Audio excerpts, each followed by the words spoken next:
하나님 감사합니다. 하나님을 예배하는 자리를 허락해 주시니 고맙습니다. 우리가 찬양할 때 하나님만 온전히 기뻐 영광 받아 주옵소서. 감사드리며 예수님의 이름으로 기도합니다. 아멘. 우리 함께 찬양하면 좋겠습니다. 오늘 이곳에 계신 성령님인데요. 우리의 닫힌 마음을 열어주시고 또 우리에게 사랑으로 말씀하실 그 예수님을 기대하며 함께 찬양했으면 좋겠습니다. 찬양합니다. 오늘 이곳에 계신 성령님 우리에게 말씀하시고 우리를 가르치소서. 같이 우리 맘 열어주시고 주의 빛으로 밝혀 우리 인도하소서. 다시 한번 찬양합니다. 오늘 이곳에 계신 성령님 우리에게 말씀하시고 우리를 가르치소서. 같이 우리 맘 열어주시고 주의 빛으로 밝혀 우리 인도하소서.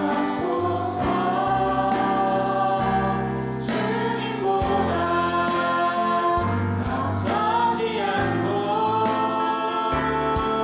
겸손하게 주님의 말씀 기다리니 주님 손에 우리 드립니다. 사랑으로 인도하소서. 우리 다시 한번 찬양합니다. 오늘 이곳에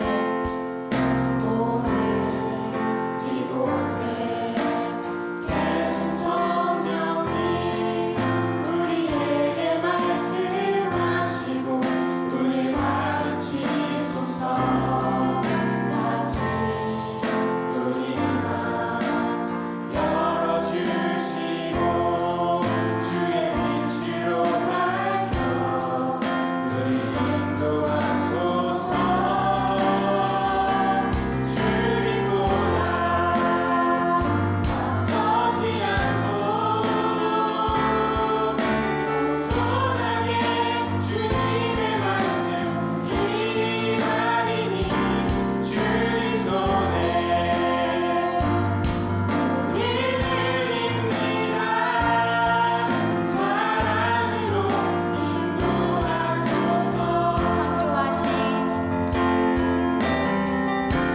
창조하신 곳을 떠나느니 예수님과 함께 이제소서.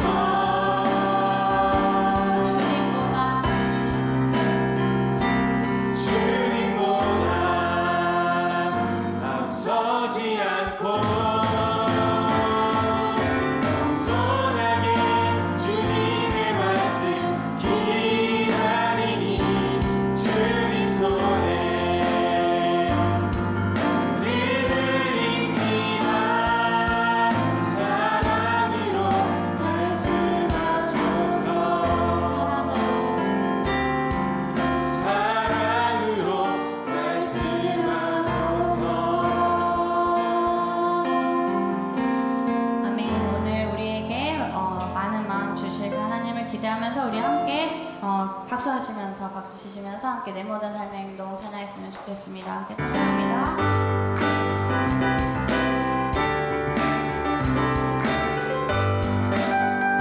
우리 함께 찬양합시다. 라라라.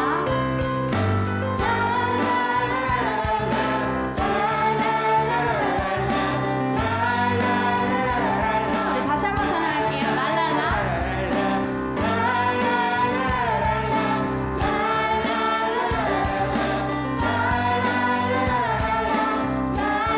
내 모든 삶에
그 예수님의 사랑을 찬양하길 원하는데요. 비전이라는 찬양입니다. 우리가 그 예수님께서 우리에게 하실 말씀, 또 예수님께서 우리에게 주신 그 사랑을 우리가 우리의 목소리로 함께 찬양하며 나아가길 원합니다.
기도하길 원합니다.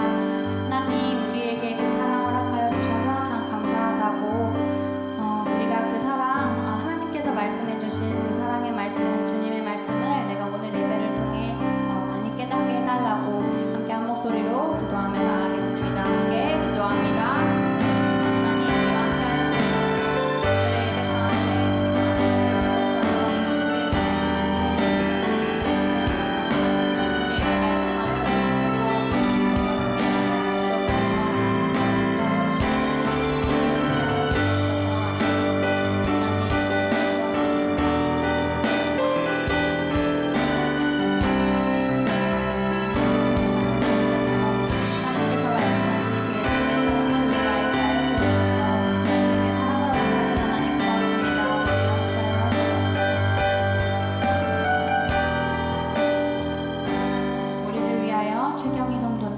주시겠습니다. 기도드리시겠습니다. 사랑의 하나님, 오늘도 귀한 예배 허락하시니 감사합니다. 지난 한 주 주님 뜻대로 살지 못하고 저희 뜻대로 살았던 삶을 회개합니다. 이번 한 주는 주님 뜻대로 사는 저희가 되게 하여 주시옵소서. 우리의 마음뿐만 아니라 삶에서도 예수님을 나타내고 닮아가는 저희가 되게 하여 주시옵소서. 은혜 가운데 더욱 성장하는 우리 한올교회가 되게 하여 주시고 각자 맡겨진 직분과 역할을 탁월하게 해낼 수 있도록 도와주십시오. 무더운 폭염을 이겨내고 새로 시작하는 2분기에 주님께서 주시는 힘으로 시작할 수 있기를 희망합니다. 오늘 예배 가운데 이성재 목사님을 통해서 저희에게 꿀같은 말씀을 허락하여 주시고 말씀으로 이 세상과 타협하지 않고 구별되는 삶을 살아가는 참된 그리스도인이 될 수 있도록 하여 주시옵소서. 감사드리며 이 모든 말씀 예수님의 이름으로 기도드렸습니다. 아멘.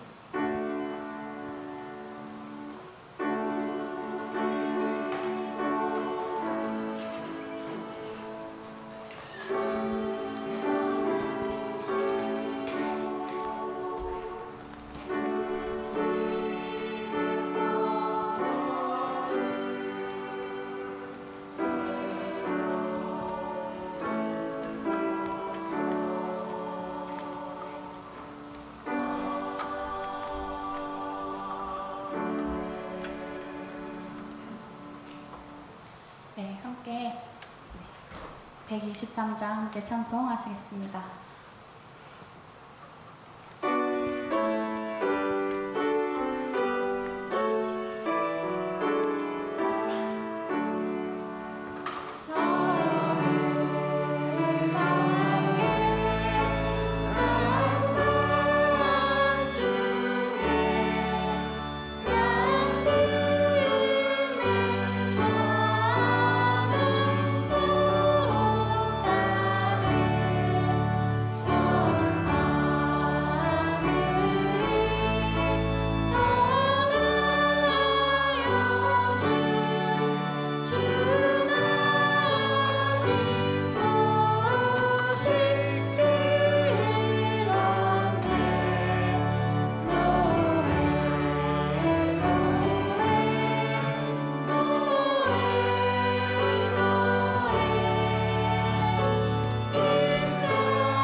좌우에 계신 분들과 인사하겠습니다. 간식 때문에 행복합니다.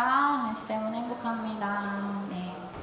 네, 성탄 찬양을 이렇게 부채질하면서 부르니까 또 색다른 것 같네요. 네. 함께 광고 전해드리도록 하겠습니다. 한올 말씀 기도회가요, 돌아오는 8월 22일부터 형제 성도님들 또 자매 성도님들 개강합니다. 함께 말씀으로 하나 되는 한올이 되었으면 좋겠습니다. 한올 새가족 과정 안내 드립니다. 오늘은 새로 오신 분들은요, 이제 예배 후에 이제 엄세호 목사님 그리고 이성재 목사님 해당되시는 주에 만나시면 되겠습니다. 손으로 묵상 이제 나가시면 이렇게 김밥 옆에 비치되어 있습니다. 안 가져가신 분들은 가져가시고 또 새벽 기도회 그리고 아침 기도회 함께 말씀으로 또 묵상으로 함께 하나 될 수 있는 한올이 되었으면 좋겠습니다. 한올 예배 안내입니다. 오늘 오후 예배는 이제 밑에 교회에서 1시 반에 진행되고요. 수요 예배는 수요일 6시 같은 공간, 그리고 새벽 예배도 같은 공간, 새벽 5시 30분에 진행됩니다. 다음 주 예배위원 안내입니다. 다음 주 오전 예배 기도회는 김윤식 집사님, 그리고 마음 나눔 안내는 눈으로 확인하시면 되겠습니다. 환영하는 시간입니다. 오늘 새로 나오신 분이 안 계신 것 같습니다. 네. 네, 오늘 주신 하나님의 말씀 보겠습니다. 마태복음 2장 1절 말씀인데요. 우리 함께 한 목소리로 봉독하도록 하겠습니다. 시작. 헤롯 왕 때에 예수께서 유대 베들레헴에 나셨다. 그런데 동방으로부터 박사들이 예루살렘에 와서 말하였다. 유대인의 왕으로 나신 이가 어디에 계십니까? 우리가 동방에서 그의 별을 보고 그에게 경배하러 왔습니다. 아멘. 한올 성가대 감사 찬양 읽겠습니다.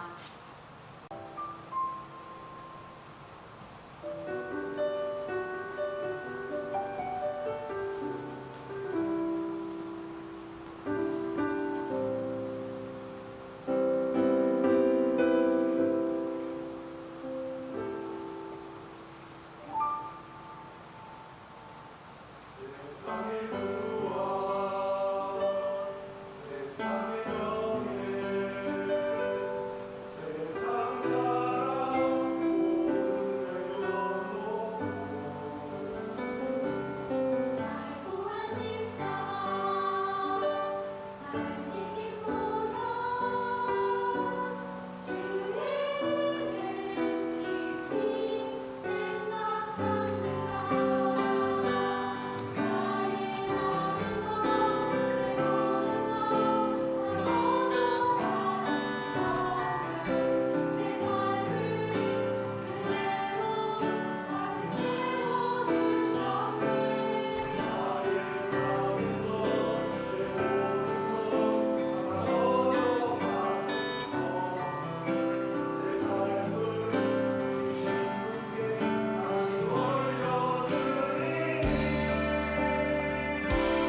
감사합니다. 이 시간에는 한여름의 크리스마스라는 제목으로 이성재 목사님 나오셔서 말씀 전해주시겠습니다.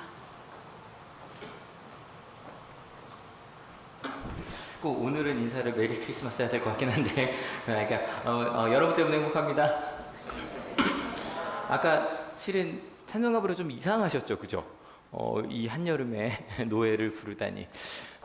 실은 이제 오늘 이야기 자체가 지금 크리스마스 예수님의 탄생에 대한 이야기여서 좀 찾아봤어요. 어떤 찬송가가 제일 맞을까 그럴 때 동방박사이가 제일 잘 나오는 게 그 찬양이었어요. 좀 계속 기억해 볼까요? 지난 시간 이야기 보겠습니다.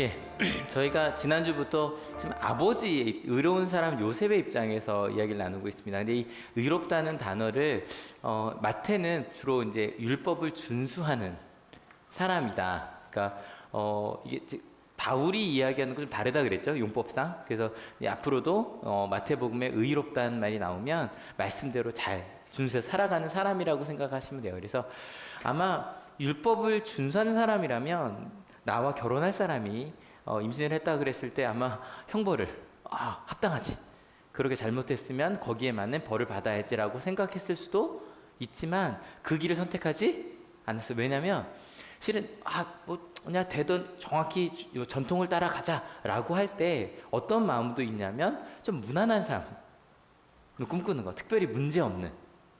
그러니까 우리가 야 좀 튀지 마, 좀 하던 대로 해 라고 할 때 좀 법칙을 잘 따르자고 할 때, 모두는 아니지만 솔직히 이런 무난한 삶을 꿈꿔요.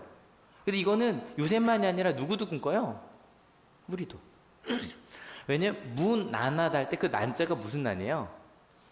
환란이라고 할 때 그 난자거든요. 그러니까 무난하다는 건 딴 게 아니에요. 그러니까 뭐 별일 없는 게 아니라 환란이 없는, 어려움이 없는 삶이 싫은 분. 대부분은 머리 긁은 거지, 제가 깜짝 정확히 싫은 분 딱 이래갖고 깜짝 놀랐어요.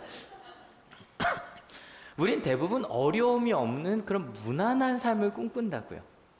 근데 그런 무난한 삶을 꿈꾸다 보니까 어떤 규칙을 깨는 게 별로 안 좋아요. 그리고 생각해보면 여러분의 인생에서 언제 환란이 왔어요? 언제 부모님한테 혼났어요? 규칙을 깼을 때죠. 몇 시까지 자라 그랬는데 안 자거나. 학교에서 요즘은 안 때리지만 저희 때는 많이 맞았잖아요. 언제 맞아요? 숙제 안 해왔을 때. 그러니까 뭔가 규칙을 깨면 혼났단 말이에요. 그래서 우리는 대부분 정해진 규칙대로 무난한 삶을 살고자 해요.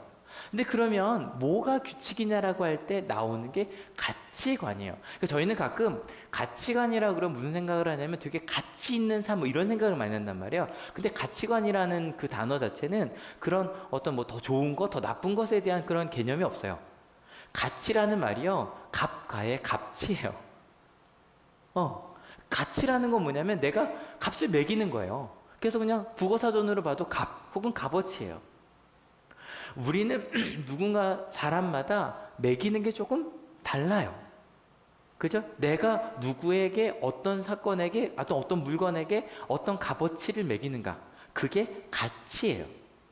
그러니까 뭐 누구는 가치 있는 삶을 사냐 안 사냐라고 따질 수가 없어요. 사람마다 가치관이 다 다르거든요. 그럼 요셉의 가치관은 어떤 거였는가? 아까 말씀드린 대로 의로운 거예요. 율법을 준수하고 지금까지 주어진 규칙대로 살아가는 것. 근데 여기서 말한 율법은 당시의 대부분이라고 하긴 뭐하지만 그 사회의 주류라고 할 수 있는 율법학자들이 대부분 인정하고 있는 그런 질서였어요. 지금으로 보면 이런 거겠죠. 어린아이들에게 부모들이 제일 많이 한 칭찬 중에 하나가 참 착해요. 그죠? 착하게 살아라. 착하다는 건 누가 가치관의 기준이 될까요? 부모의 마음이 아시죠? 왜 착하다 그래요? 내 말대로 할 때 착하다 그래요. 언제 안 착하다 그래요? 내 마음대로 안 할 때 안 착하다고 하거든요. 그러니까 약간 착한 거, 부모로서는. 좀 크고 나면 열심히 공부하고. 아니면 좀 사회로 나오면 점점 성실한 거, 시켜 주어진 역할을 잘 감당하는 거. 그렇게 살아가는 게 사회에서 무난하게, 무슨 말인지 아시죠? 무난하게 특별히 문제 일으키지 아니하고 살아가는 방법이고요. 심지어는 이걸 잘 해내면 칭찬을 받아요. 이걸 잘 해내면. 그래서 뭐 성적도 실제로 잘 나오겠죠. 뭐 좋은 대학을 갔을 수도 있고요. 그 다음은 잘 모르겠는데 하여간 거기까지는 무난한 삶을 살아요. 여러분 여쭤볼게요. 여러분은 어떤 가치관을 가지고 살고 계신가요? 여러분은 어떤 것에 가치를 두고 살고 계십니까? 그래서 그게 무엇이든 여러분에게 어떤 것은 가치 있는 것이고 어떤 것은 가치가 없는 걸 거예요. 맞죠? 그죠? 그래서 우리는 대부분 가치 있는 거는 많았으면 좋겠어요? 적었으면 좋겠어요? 많았으면 좋겠어요. 그래서 가치 있는 것을 자꾸 늘리고 가치 없는 건 빼는 것. 누구든 이렇게 살아가려고 해요. 그래서 이렇게 살게 하기 위해서 가치 있다고 보는 것에 상을 줘요. 그래서 여러분이 자녀에게 혹은 여러분 공동체가 누구에게 상을 주는가가 그 공동체의 가치를 있는 그대로 보여줘요. 학교에서 누구한테 상을 줘요? 공부 잘하는, 그러면 그 학교의 가치는 공부에 있는 거예요. 근데 요즘 또 상이 또 너무 많아져서, 그죠? 뭐 봉사 잘해도 그것도 뭐 가치가 있는 거겠죠. 반대로 가치 없는 것에는 뭘 줘요? 벌을 줘요. 그게 무관심이든 뭐든. 그래서 점점 가치 있는 걸 늘려가려고 하는 거죠. 그게 우리의 삶의 방법이에요. 아마 그러한 가치관으로 볼 때 마리아는, 심지어는 결혼하기 전에 아기를 가진 마리아는 더해야 될 거예요? 빼야 될 거예요? 빼야 될 거예요. 그래서 실은 파혼을 한 거예요. 근데 실은 뭐 벌을 줄 수도 있었단 말이에요. 근데 그 가치 중에 어떤 것도 있냐면 너그러움이란 가치 있잖아요. 와, 그렇게 잘못했음에도 불구하고 그건 가치 있는 거니까. 요셉은 딱 여기 선택한 거예요. 실은 그래서 내게 부담이 되는 마리아는 파혼을 하고, 하지만 문제는 일으키지 아니하고 좀 난 너그러운 사람이라 보여주시는 그런 길을 선택한 거예요. 여러분, 이 틀로 보면요, 대부분의 나를 포함해서 여러분이 이해하지 못하는 사람들의 행동 패턴도 이해가 돼요. 예를 한번 들어볼까요? 또 영화나 드라마에 보면 악역이 나오죠, 그죠? 악역이 나와요. 우리가 볼 때는 어떻게 저렇게 행동을 해? 라고 이야기할 수 있겠지만, 만약에 그 사람이 요즘에 악역으로 미국을 잠깐 얘기할게요. 뉴스 보시면 알겠지만 미국이 지금 전 세계 모든 나라와 전쟁을 걸고 있죠. 터키, 이란부터 시작해서 다, 캐나다, 가장 가까이 있는 그 가장 큰 우방이거든요. 캐나다는 실은. 캐나다, 지금 EU까지 다. 왜 그렇게 무역 전쟁을 걸어요? 간단한 거예요. 우리가 볼 땐 왜 저렇게 싸움을 걸지라고 하지만 트럼프 대통령이 볼 때는 뭐가 가치 기준이 된 거예요? 미국의 이익이에요. 그게 무엇이든 미국의 이익과 반하면 싸우는 거예요. 그렇게 보면 이해가 다 돼요. 여러분, 영화나 드라마에 심지어 악인들도 마찬가지입니다. 심지어 저희에게 볼까요? 조직이라고 막 조폭들 얘기하잖아요. 조폭들이 의리란 얘기 많이 하죠. 의리. 뭐의 의리예요? 우리 조직 안에서의 의리예요. 그래서 조직을 지키는 건 다 선이에요. 심지어 사람을 때리는 것까지도. 하지만 별것 아니, 남을 때리고 심지어 죽이는 사람들이 나를 배반해 그러고 싸운다고요. 이해가 되시죠? 그러니까 어디에 가치관을 두느냐가 우리 삶의, 심지어 내 삶의 태도를 결정해요. 여러분, 이번 한 주 이걸 좀 생각해 보세요. 내가 화날 때 생각해 보는 거예요. 내가 화내는 건 내 가치관에 맞지 않아서 화를 내는 거예요. 무엇에 화를 냈고 무엇에 감사했는지를 생각해 보세요. 그게 우리의 삶의 가치관, 태도, 기준을 의미해요. 근데 그랬던 요셉에게 어떤 꿈을 꿔요.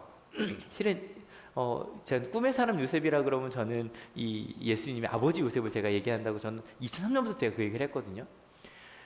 꿈속에서 마리아라는 사람은 빼야 되는 사람이요. 이해가 되시죠? 근데 갑자기 마리아라는 사람을 빼면 안 된다는 거예요. 심지어 맞아들이래요.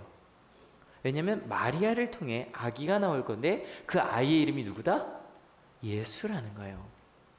여러분, 그리고 심지어 그 예수라는 이름 너무 흔한 이름이라 그랬어요. 그죠? 여러분, 주변에 이름만 보면 기독교인이겠구나 싶은 이름이 몇 개 있죠. 주변 친구 중에 찬양이, 그러면 말할 것도 없네요. 찬양이는 이거 빼도 박도 못하네요. 찬양이 또 얘는 무조건 기독교인이다. 요셉. 요셉. 당연히. 요셉, 친구 중에 요셉 있다. 저희는 신학과 120명 중에 한 학년에 2명씩 있어요. 요셉이. 또. 에? 에스더. 이거 정말 우리나라 이름 중에 에스더도 있어요. 드보라도 있고 또? 한나. 한나도. 그러니까 성경 인물 많고. 조금 풀어가면 하은이. 하나님의 은혜. 하영이. 하나님의 영광. 이런 이름들 딱 보면 뭐 실은 주은이도, 그러니까 일반 주은도 많은데 기독교인 주은도 많아요. 주님의 은혜도 꽤 많아요. 딱 보면 알 수 있는 이름들이에요. 그래서 실은 예수라는 이름도 너무너무 잘하는데 해석을 천사가 좀 다르게 했어요. 같이 읽어볼까요? 준비 시작. 이게 왜 충격이 되냐면 보통 여호수란 이름의 뜻은 주님이 구원하신다는 뜻이에요. 그게 대부분 그래서 좋아하는 거예요. 만약에 여러분 내가 아프고 힘들 때 나를 구원해 주신데 좋아요, 안 좋아요? 당연히 좋아요. 그래서 주님이 나를 구원해 주신대. 앞으로 예수라는 이름을 지어주고 나면 항상 하나님의 도움을 받아 성공하는 사람이 될 거라는 그 상상을 가지고 이 이름을 줬단 말이에요. 그래서 내 문제를 해결해 주실 분이기 때문에 이거 조금 제가 좀 너무 나간 거긴 하지만 이 말 있죠. 예수 천당 불신지옥도 여기 좀 비슷하게 내려. 왜냐면 이렇게 생각하시면 돼요. 나는 구원받는 사람이에요. 맞죠? 교회를 다니기 때문에 내 문제를 해결해 줄 뿐이에요. 하지만 교회 안 다니는 사람의 문제는 해결해 주지 않으시는 거죠. 그들은 지옥에 가야 돼요. 예수를 이렇게 생각하면, 그래서 예수라는 이름을 많이 지었는데 갑자기 그 예수의 이름이 그런 뜻이 아니래요. 선한 사람을 상 주시고 아닌 사람을 벌 주시는 게 아니라 죄에서 구원하신다는 뜻이라는 거예요. 엄청난 충격인 거죠. 제가 그래서 몇 주 전에 우리나라 사도신경이 너무 안타깝다라는 말을 드렸어요. 왜냐하면 우리가 저희 하늘교회는 이제 새벽기도나 그때만 외우지만 사도신경에서 가장 많이 하는 우리의 신앙 고백에서 어떤 부분이 빠졌다고 했어요? 기억나세요? 어떤 부분이 빠졌다? 예수께서 지옥에 내려가셨다는 것이 빠졌어요. 다시 말하지만 우리나라만 빠진 겁니다. 전 세계 어디나 이건 들어있습니다. He descended into hell이라는 단어는 그냥 영어만 찾아보셔도 그냥 나와서 우리나라 사람이 처음으로 영어 사도신경을 보고 당황을 하는 거예요. 이게 뭐 있지? 우리나라 없었는데 우리나라만 없는 겁니다.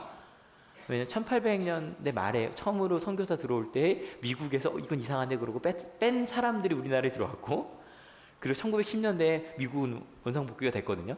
우리나라만 좀 이상한 신앙 고백을 하고 있는데 이 고백을 저희가 맨날 한다면 너무 다른 거예요. 예수님은 십자가를 지시고 지옥으로 가셨어요. 그들까지 구원하시기 위해서. 이 예수에 대한 해석을 꿈에서 들은 요셉이 꿈에서 깨어나서 가장 먼저 한 일이 뭐예요? 마리아를 맞아들이는 일이었어요. 왜냐하면 지금까지 내가 고백한 하나님과 다른 하나님을 만난 거예요. 죄에서 구원하시는 하나님을 만난 거예요. 그럼 이제 이렇게 천사가 이끄는 삶을 갔은 요셉의 삶은 이제 뭐 좋은 일밖에 없었을까요? 그 다음 너희가 너무너무 잘 아니까, 심지어는 크리스마스 하면 요즘에는 뭐 산타 이전에 성탄절 카드를 보면 어린 아기 예수님보다 이분들이 더 많이 나와요. 동방박사들이죠. 같이 한번 읽어볼게요. 헤로당 때 예수께서 유대 베들레헴에서 나셨다. 그런데 동방으로부터 박사들이 예루살렘에 와서 말하였다. 유대인의 왕으로 나시니까 어디에 계십니까? 우리가 동방에서 그의 별을 보고 그에게 경배하러 왔습니다. 근데 오늘 이야기의 주인공은 이 사람들은 아니에요.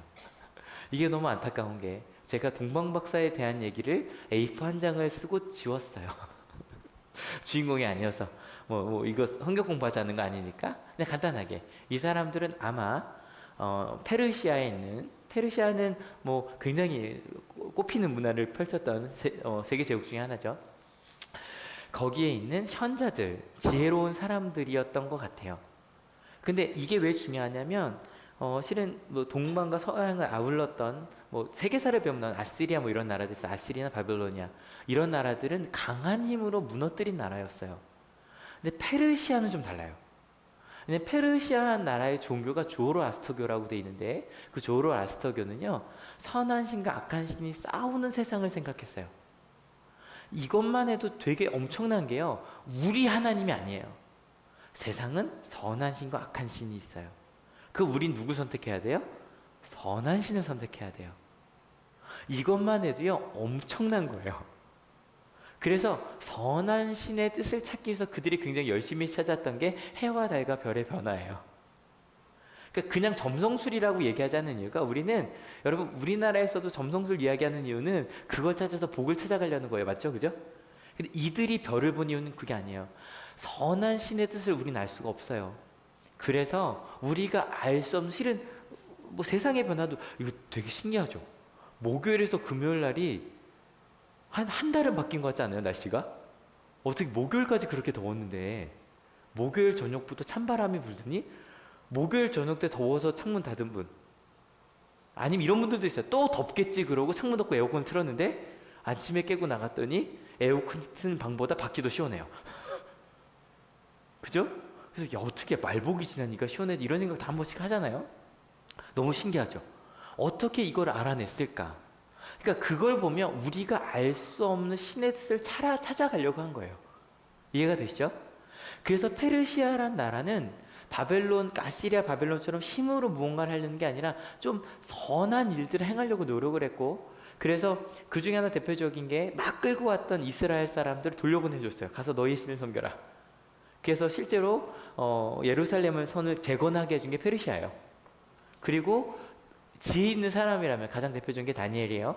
구약에 나온 다니엘이라는 사람을 거기 총리 대신으로 삼을 정도로 그런 나라가 페르시아였고, 그의 후예가 실은 뭐 이땐 이미 알렉산더 대왕한테 점령당한 이유지만, 실은 그리스 문화였던 알렉산더 제왕이 이 바벨론, 페르시아의 수도였던 바벨론에 들어가자마자 거기 매료당하거든요.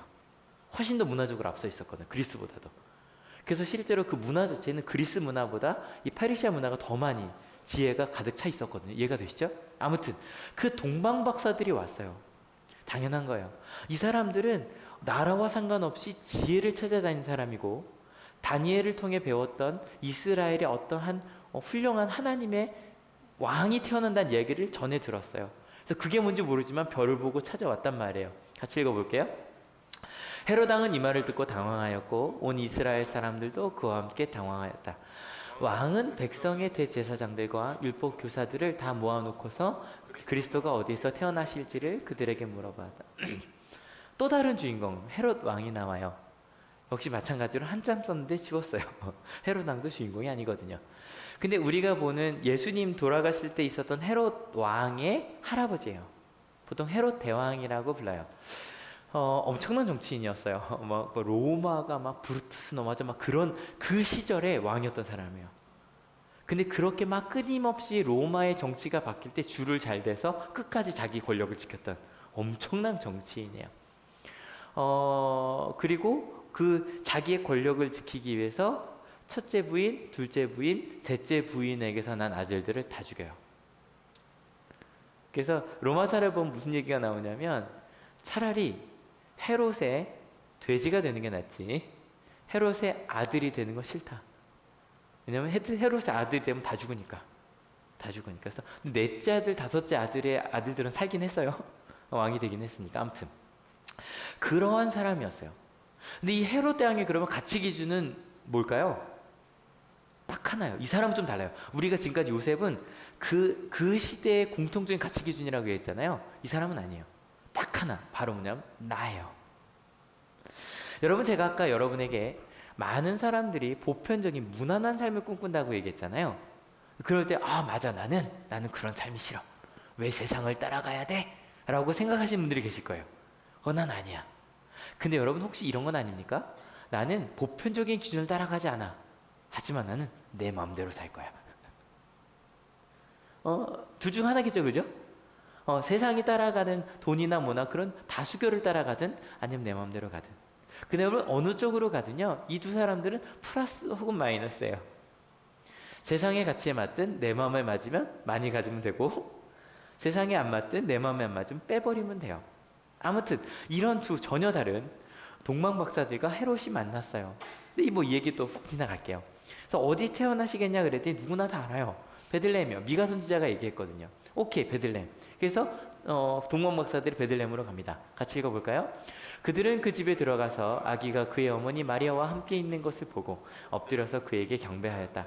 그리고 그들의 보물 상자를 열어서 아기에게 황금과 유향과 모략을 예물로 드렸다. 다시 한 번 말하지만 동문 박사들이 주인공이 아니에요.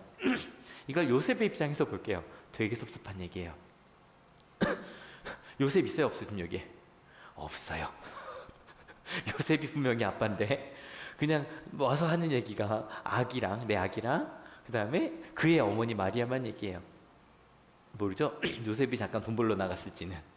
근데 아무튼 요셉은 없었는지 아무튼 뭐 있었는데 기억하지 않는 건지 모르겠어요. 아무튼 와서 뭐 엄청난 예물들을 주고 갔대요. 뭐 이 황금 유향 모략 때문에 3명이었다고 얘기하는데 정답은 몰라요.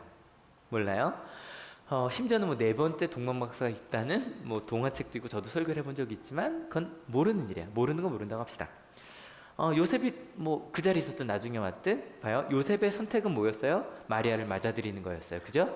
맞아들였어요. 일단 누가복음과 많이 다르기 때문에 그냥 이걸 띄고 갈게요.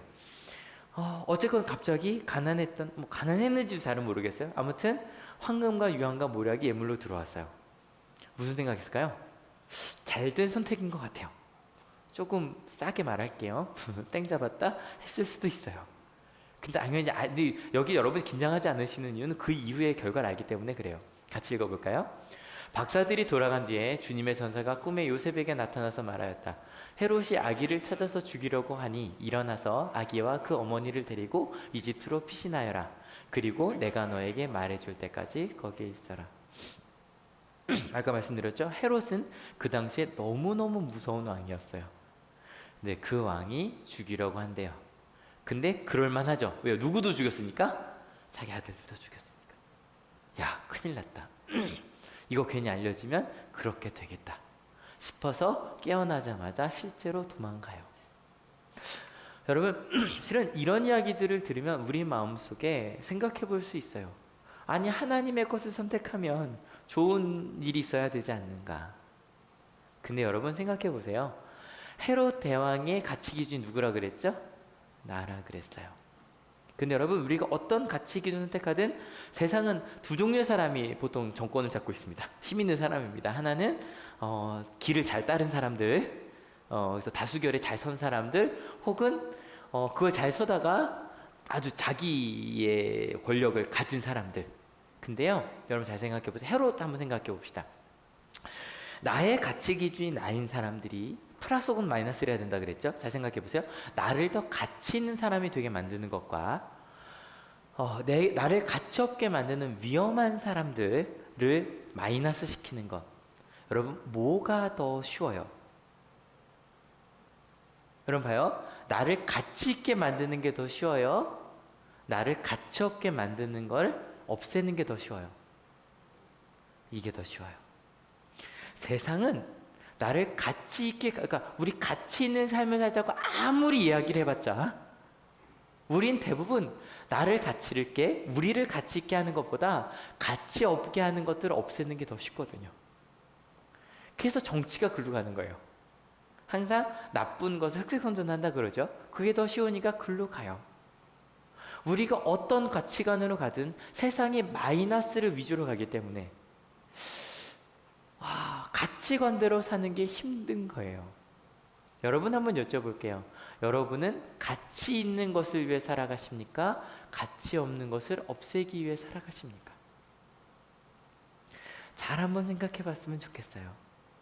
그래서 안타깝게도 부모들은 아이들을 가치 있게 살게 하기 위해서 노력하는 것보다, 오해하지 마세요, 이것과 싸우고 있어요. 아이들이 하는 게임과 아이들이 보는 만화와 아이들의 핸드폰과 싸워요. 부모가 아이를 더 가치 있게 살게 한다면 저는 부모가 아이와 함께 봉사활동을 가고, 지난주 말씀드린 아이와 함께 3차 방정식의 아름다움을 토론하고 무슨 말인지 아시죠? 아이와 함께 성경의 아름다움과 성경에서 받은 은혜를 나눌 거예요. 근데 저희는 가치 있게 하는 것보다 가치 없게 하는 것들과 싸우고 있는 것 같아요. 꼭 틀린 말은 아닌 것 같죠? 마찬가지로 학교에서 선생님들도 아이들과 그 진리보다 떠드는 아이들과 수업 망치는 것들을 없애기 위해 살아요. 그러다 보니 심지어 교회도 하나님의 말씀대로 살아가는 것보다, 이걸 어떻게 볼지 모르겠는데 실제로 목사님들이 이 고민을 되게 많이 했어요. 그 놀토가 생길 때 지금은 여러분 놀토가 없었던 날이 상상이 안 되시죠?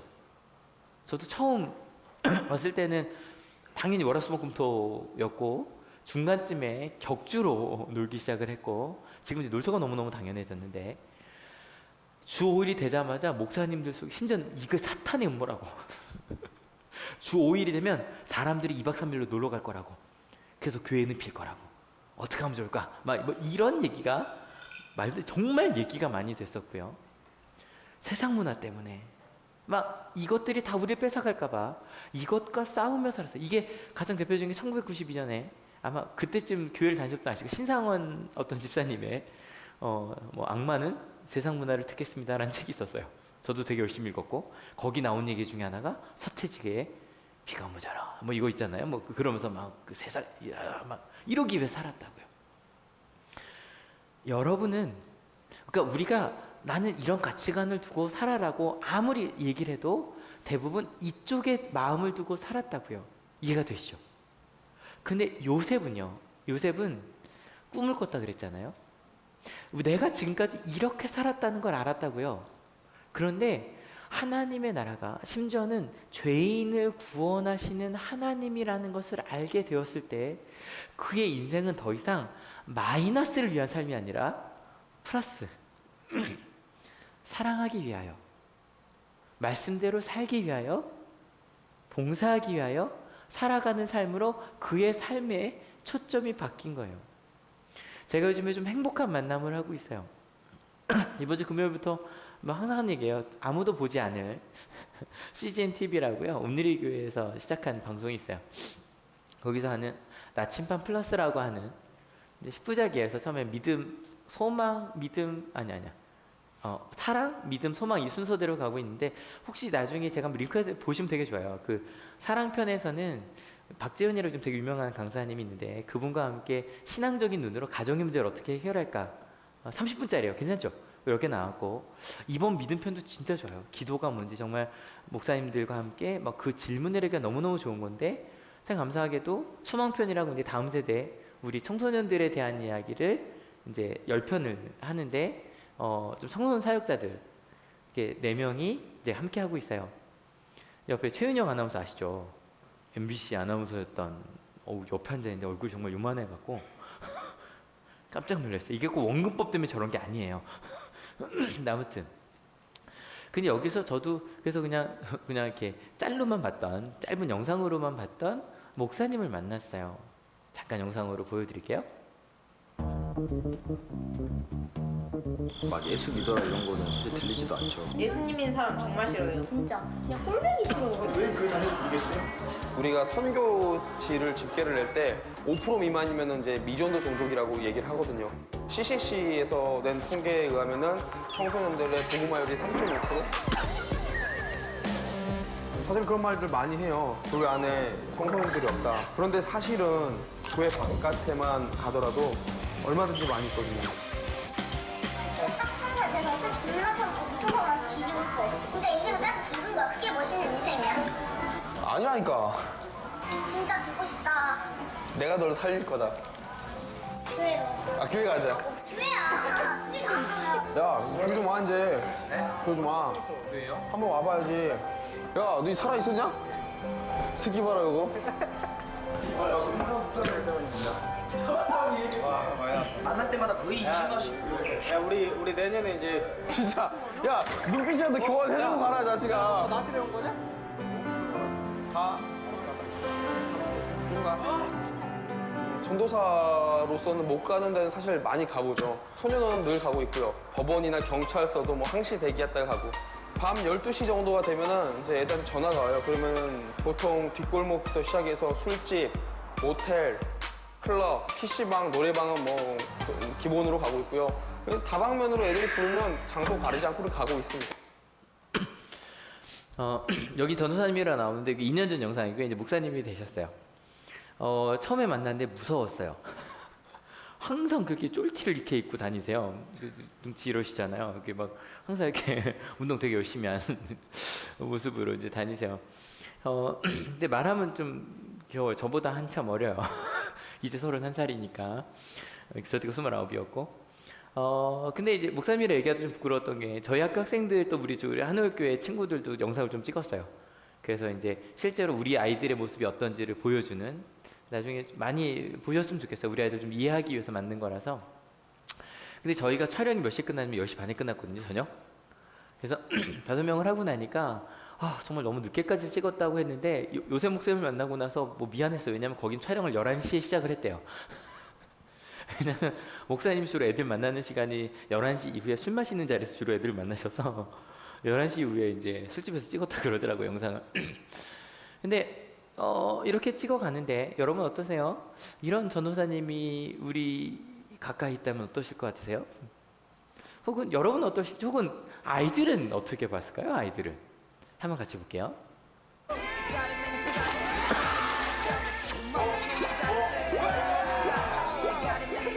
첫인상은 그러니까 딱 봤을 때는 좀 험악하게 생각을 하게 되는데 그냥 첫 마디 나누는 순간부터 좀 진짜 그냥 동네 형처럼 잘 대해주시는데 착해요.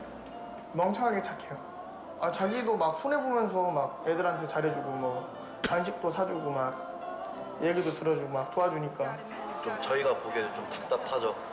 제가 만약 전도사님이었으면 포기했을 것 같아요. 밖에서는 장난 많이 치시는데 또 뒤에서는 또 이제 많이 챙겨주시고 걱정 많이 해주시고 부모님보다 잘해주세요. 솔직히 제가 그나마 어른 중에서 전도사님 제일 믿고 따르고 있어요. 아까 그림 보셨죠? 몸에 그려져 있는. 그러니까 전도사님 하는 얘기가 자기가 실은 이렇게 막 몸이 이러긴 하는데 자기네 교회 아이들이랑 같이 이제 가면 자기가 너무 왜소하대요. 그래서 실제로 이번에 촬영하는데 어떤 여기 저희 교회 전도사님이에요. 그때 이만해요. 그랬더니 전 UFC 선수입니다. 이러시더라고요. 다음에 찍어서 보여줄게요. 전도사님 정말 이러시더라고요. 그리고 친구들은 벗으면 여기 도화지여서 화려한데 자기는 아무것도 없어서, 그래서 좀 십자가라도 하나 이렇게 문신을 할까 했는데 아내가 그럼 자기 집 나간다 그래서 그건 못 하고 있다고. 근데 여러분 어때요? 우리는요, 그러니까 둘 중 하나예요. 이럴 수 있어요. 여러분 이제부터 한올교회는 이렇게 갈게요. 한올교회 규칙을 지키지 못하면 내보내겠습니다. 그리고 한 달 이상 실제로 요한 웨슬링 좀 했어요. 속회 때 규칙 안 지키면 다음 해까지 못 들어와 막 이런 식으로. 그래서 막 정말 열정적이고 규칙을 잘 지키는 사람들이 이렇게 막 이렇게 모여가는, 그러면 그 공동체는 어떻게 될까요? 열정적이 될 거예요. 맞죠? 그죠? 열정적인 사람들만 모이는 그런 공동체가 있고, 또 어떤 공동체는 넓히기 위해 노력하는 공동체가 있어요.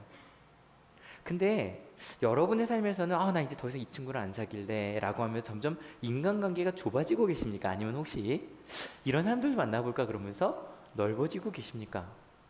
근데 제가 의도한 건 아니에요.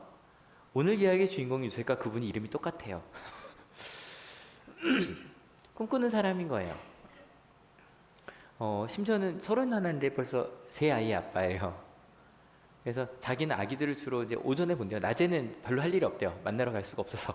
그러니까 뭐 어디 특별히 가는 거 말고는. 근데 밤부터 이제 밤새 이제 아이들을 만나야 되니까. 근데 생각해봤어요. 이 요셉 목사님만 그럴까?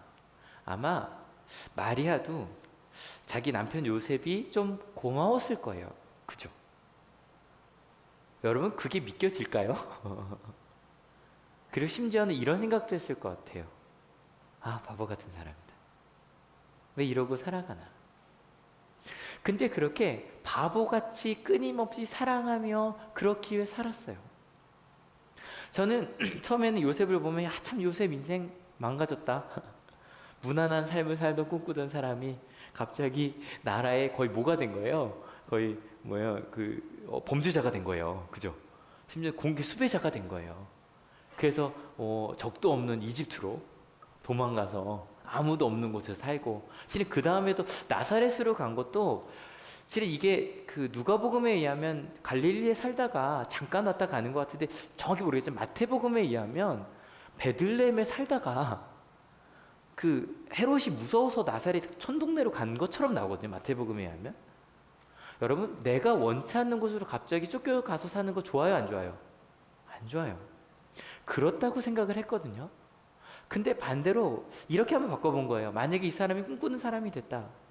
그러면요, 여러분, 가끔 나도 모르게 새로운 이집트 가서도 살고요. 그리고 더 중요한 건 누굴 만났어요?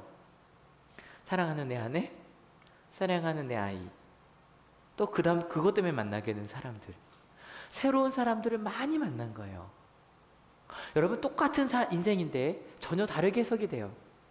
사랑이 하기 위해서 살면 봐요, 내가 편하고 마이너스 내 마음과 맞는 사람들과 살기 위해 살아가면 점점 쫄아들거든요. 아니, 비슷한 사람만 모여요. 근데 반대로 사랑하기 위해 살다 보니까 그 사람들과 이렇게 살아가는 거예요. 계속 쏟아주다 보면은 아이들이 얘기를 해요. 왜 나한테 잘해주는 거예요? 왜 나한테 이렇게 투자를 하세요? 라고 얘기를 합니다. 그럼 그때 딱 하나를 말을 합니다. 예수님께서 나를 이렇게 사랑하셨기 때문에, 주님께서 나를 이렇게 사랑하셨기 때문에 내가 너를 사랑한다.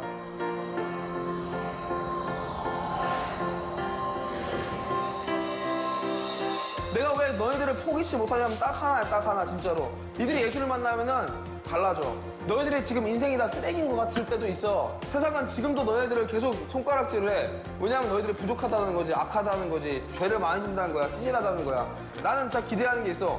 소년은 들락날락 거리고 막 이렇게 사고치고 하는 너희들이 하나님 딱 만나잖아? 그러면 그 모든 사건들이 나중에 돼서는 진짜 하나님의 일을 드러내는 일이 될 거야. 그럼 니들이 예수를 만나야 변화가 있다는 거야. 어느 순간에 역전을 하게 된 거야. 왜? 누구 때문에? 예수님 때문에. 여러분, 사랑하기 위해서, 내가 받은 사랑을 나누기 위해서 그러고 살아가요. 그래서 저는 이제 네 명이 이제 목사 같이 있는데, 셋 다 저보다 제일 가까운 친구가 저보다 7살 어리고, 그래 정말 나이는 아무 문제가 없더라고요. 다 너무 존경스러운 사람들이에요. 제가 제일 할 말이 없더라고요. 거기서 조용히 앉아 있어요.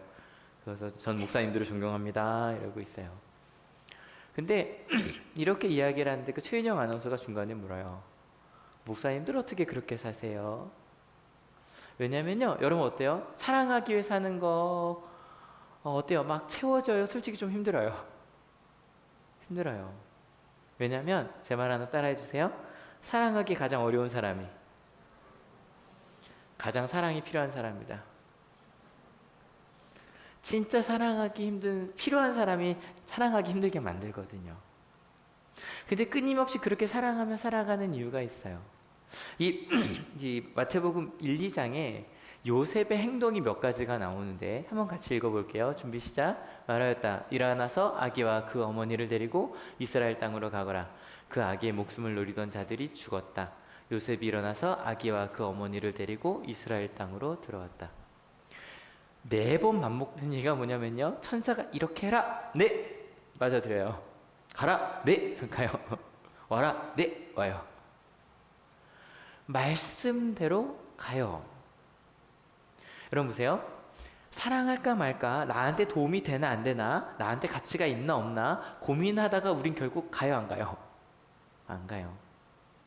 마이너스는 많이 하지만 플러스 쪽은 거의 가지 않아요. 근데 사랑하기 위해서 살아봐요. 여러분, 실은요, 가치관이라는 게 뭐에 더 가치를 두냐, 제가 그 의미 없다 그랬죠. 없어요, 여러분. 우리 주변에 누구는 돈을 가치에 두고 살고, 누구는 명예를 가치에 두고 살고, 이것도 볼까요? 누구는 정의를 가치에 두고 살아요. 그래도요, 대부분 싸우며 살아요. 맞는 것 같지 않아요? 정의를 외치면서도 싸워요. 돈을 위해 싸우고, 정의를 위해 싸우고, 끊임없이 분열되고, 같은 사람들끼리 모여가는 것 같아요. 맞죠? 근데 여러분, 우리 하나님을 만난 사람들이 그럴까요? 우리 점점 기독교인들끼리만 모여서 뭐 하는 것처럼 우리만의 공동체를 만들어 산으로 들어갈까요? 근데 여러분, 아니요. 가치관의 변화라는 건 그 정도가 아니에요. 제가 지난주에 패러다임 시프트 얘기했던 거 기억하시죠? 다양하게 보자는 게 아니었어요. 완전히 달라지는. 완전히 달라지는. 내 삶의 기준 정도가 아니라 생각하는 태도와 그 모든 게 완전히 바뀌는. 근데 그러고 가다 보면 가끔 동방박사처럼 와서 잘했어 잘했어 해준 사람도 있고 헤로당처럼 너 죽을래? 라고 하는 사람들도 있어요. 상관없어요. 하나님께서 주신 그 길로 행동하며 가는 것. 고민도 하겠죠? 하지만 행동이 먼저예요. 왜냐하면 사랑은 뭐니까? 행동이니까. 여러분 혹시 실은 우리 한올교회 가운데는 온양 한올 중고등학교에 관련된 분들이 당연히 많아요. 왜냐면 온양 한올 중고등학교 안에서 시작했기 때문에. 맞죠? 그죠? 가족들이 있고 혹은 자녀가 다녔고 아니면 앞으로 다니고 싶고 아니면 아니 전혀 상관이 없지만 어쨌건 저를 만나게 된 것도 하늘을 통해서 만나신 거니까. 근데 여러분요 참 믿기지 않지만 밖에서는요 온양 한올 중고등학교를 대단한 학교라고 얘기를 해요. 좋고 나쁜 것도 있을 거예요. 근데 그 작은 변화들을 보고 훌륭하다라고 이야기를 해요. 그래서 저는 우리 한올교회 가운데 계시는 온양 한올 중고등학교 관련된 분들 또 졸업생들 너무너무 감사해요. 세상에서 놀랄 일들을 해주고 계세요. 우린 가운데서 잘 몰라요. 우리 졸업생들 손 들어보세요. 한올 중고등학교 졸업생들 손 들어주세요. 어때요? 학교 다닐 때 불만 많았죠? 불만 있었죠, 그죠? 졸업하고 나니까 어때요? 괜찮은 학교죠? 돌아보니 여러분 참 우리 한올교회 모태가 되는 곳이죠, 그죠?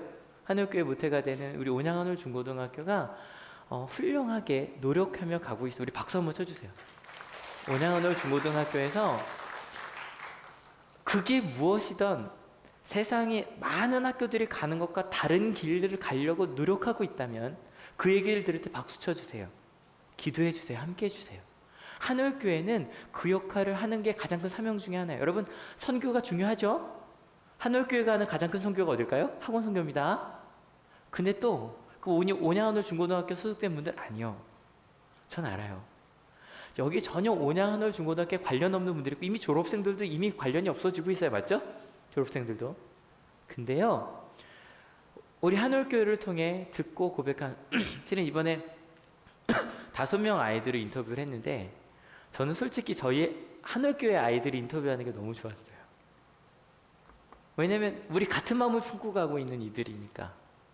그래서 그분들도요 그러니까 저희 한올교회 친구들은 다 모태신앙인 아닌 친구들만 인터뷰를 했는데 교회 다니지 그러니까 만 2년 정도 된 친구들만 인터뷰를 했는데 그 작가님들이랑 피디님들이 얘기해요.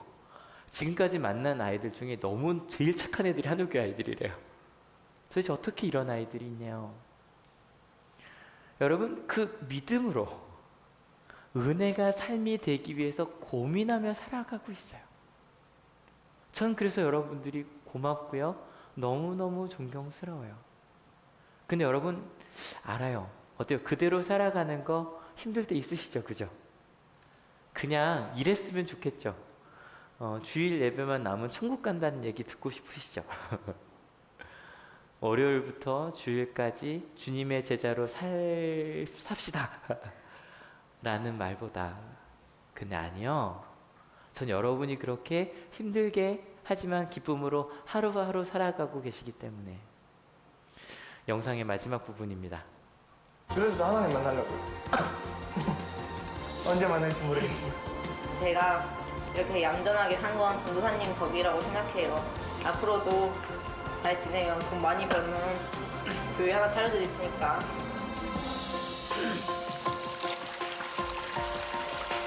사실은 이 사역에 대해서 많은 분들이 물 빠진 독에 물 붓기라고 얘기를 하시더라고요. 근데 사역을 해보니까 저희는 독도 없어요. 그냥 맨바닥에 계속 물을 붓는 거예요. 쏟아붓고 쏟아붓고 쏟아붓고 계속 붓다 보면은 하나님께서 잘하게 하시더라고요. 박수 한 번만 쳐주세요. 자, 이 박수를 다음에 전해드릴게요. 실은 최윤영 아나운서가 물었어요. 어떻게 이렇게 사시냐고. 근데 실은 저를 포함해서 4명의 목사가 똑같은 얘기가 있어요. 열매를 바라지 않으면 돼요. 그냥 부으면 돼요. 10명 중에 1명? 100명 중에 1명? 아니 1000명 중에 1명이라도 하나님께로 돌아올 수 있다면, 그리고 내가 보는 동안에 그 1명이 안 돌아오면 또 어때요? 그 아이가 떠나면 어때요? 우리 교회 떠나는 거지. 하지만 그 아이는 하나님의 품에 있어요. 믿으십니까? 뜨거운 여름이 지나갔습니다라는 말을 하고 지웠어요. 왜냐면 그 말을 쓰고 인터넷을 검색해보니 내일부터 또 더워진대요. 안 더워지면 좋겠지만, 근데 여러분, 우리 플러스의 삶을 사는 우리가 되었으면 좋겠습니다. 사랑하기 위해 살아가는, 그것을 고민하며 살아가는, 나눠주기 위해 살아가는. 생각을 해봤더니 또 괜히 또 이런 거 맞추면 또 촌스럽긴 하지만 플러스가 뭐랑 똑같아요? 얼굴 빨개진다. 십자가. 예수님의 십자가. 사랑하기 위하여.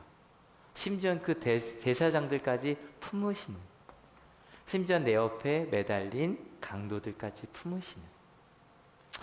어때요?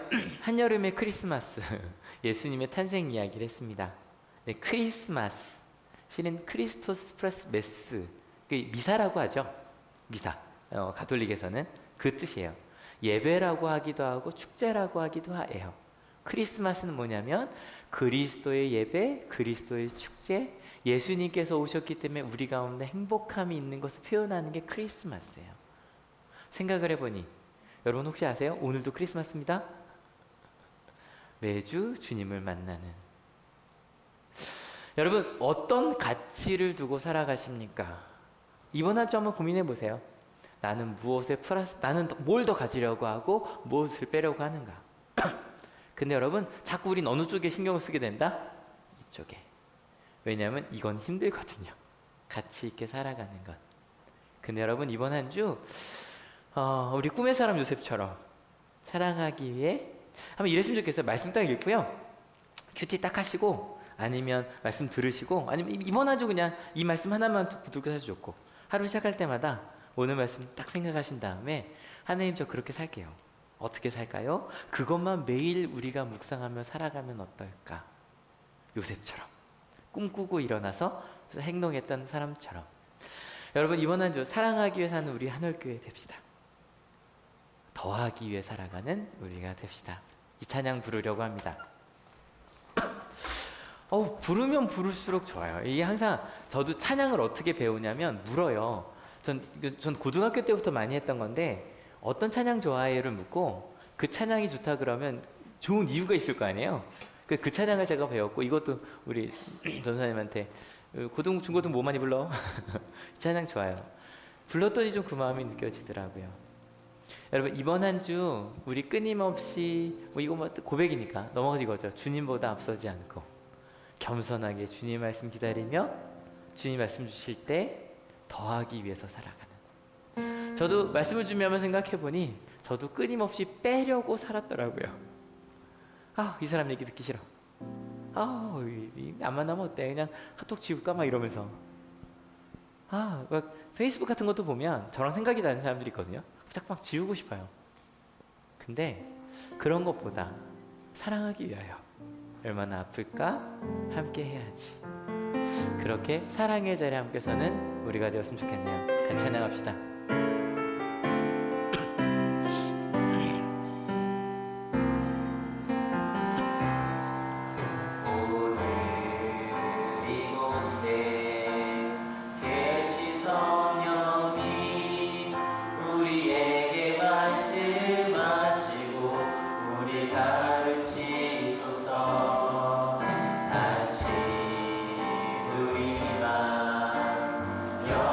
열어주시고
이 시간 우리 마음속에 두 가지 기도였으면 좋겠어요. 하나는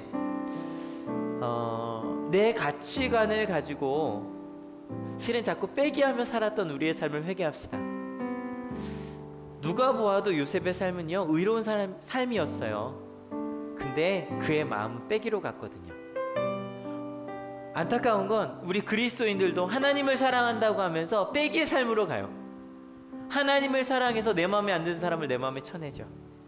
하나님을 사랑하기 때문에 하나님의 이름으로 내 마음에 들지 않는 사람들을 정죄하며 살아갔다고요. 우리 그랬던 우리의 삶을 회개합시다. 그리고 이어서 나에게 플러스의 삶을 주신, 우리 이제 사랑하며 살겠다고 내 옆에 있는 사람들 어떻게 하며 사랑하며 살 수 있을까? 어떻게 품어주며 살 수 있을까? 어떻게 내게 주신 이 놀라운 기쁨의 말씀을 함께 나누며 살아갈까? 혹시 기도하시다가 떠오르는 얼굴이 있다면 하나님, 그를 어떻게 하면 품을 수 있을까요? 어떻게 하나님의 사랑을 그에게 나눌 수 있을까요? 함께 예배하기 원하는데 그 마음 가운데 이 놀라운, 너도 사랑받고 축복받고 있다는 이 이야기를 전하고 싶은데 나를 사용하여 달라고, 내 마음에 앞서는 거 너 틀렸어라고 말하기에 앞서 너 하나님 사랑하신다고 그걸 내가 먼저 삶으로 보여주는 내가 되게 하여 달라고 우리 같이 결단하며 기도하기 원합니다. 같이 기도하시겠습니다. 하나님, 우리의 인생이 더하는 인생이 되어야길 많이 터져지고 나누어지는 우리가 될 수 있도록 늘 영광을 함께 하시는 주옵사오니 우리 가운데 일하여 주옵소서. 주님, 지금까지 빼기의 삶을 살았음을 고백합니다.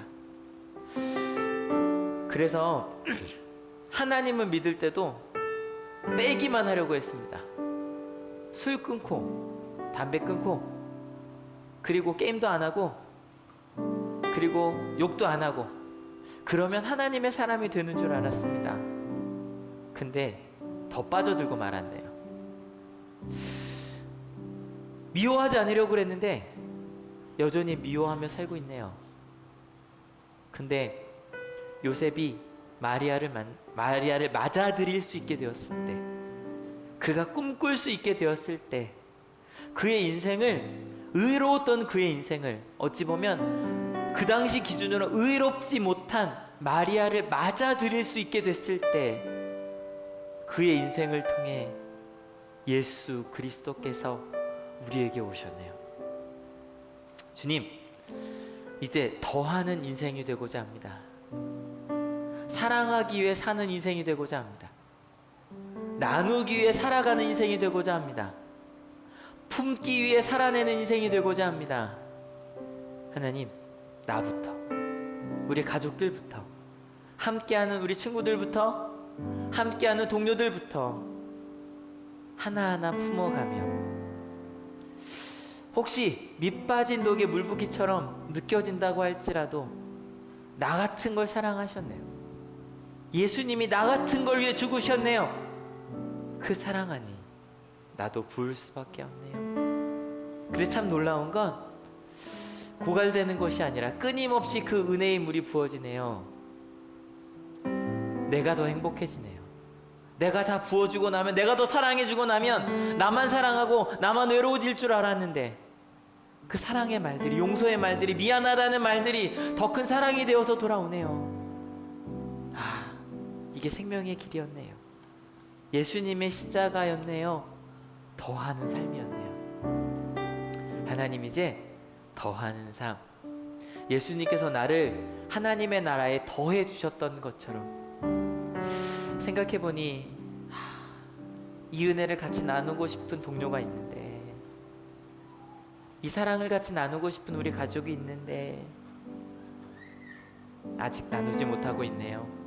주님, 이번 한 주 그 사랑을 나누는 한 주 되게 하시고, 그게 얼마가 됐든 그 사랑이 전달되어서 내 사랑하는 가족들과 우리 사랑하는 동료들과 친구들이 함께 이 사랑 누리며 함께 이 고민에 동참하는, 이 물 붓는 데 동참하는 우리 한올이 되게 하실 줄로 믿습니다.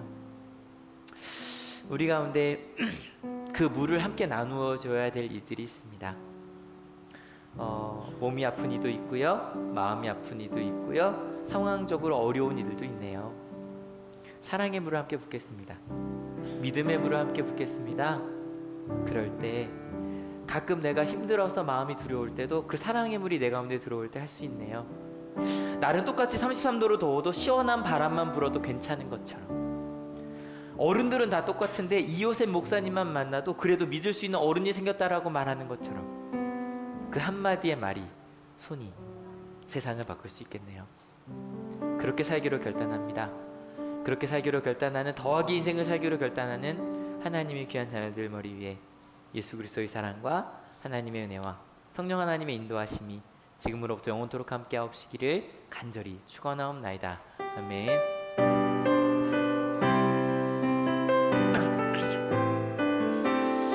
네, 하나님께 감사의 박수 같이 드립니다. 아멘. 자리에서 일어서셔서 우리 같이 찬양합시다.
자, 가서 그리스도의 복음을 전합시다.